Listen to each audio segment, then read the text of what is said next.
Hello guys, तो कैसे हैं आप लोग। आई होप आप लोग अच्छे होंगे। आज हम आप सबके लिए फिर से एक न्यू वीडियो लेके आ चुका हूँ। जी हाँ, पावर स्टार पवन सिंह के बारे में।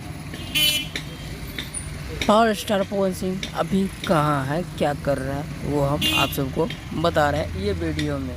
तो आप सब देखते होंगे मोबाइल के स्क्रीन पे सरवन पाल, पवन सिंह और उसके साथ में एक हीरोइन।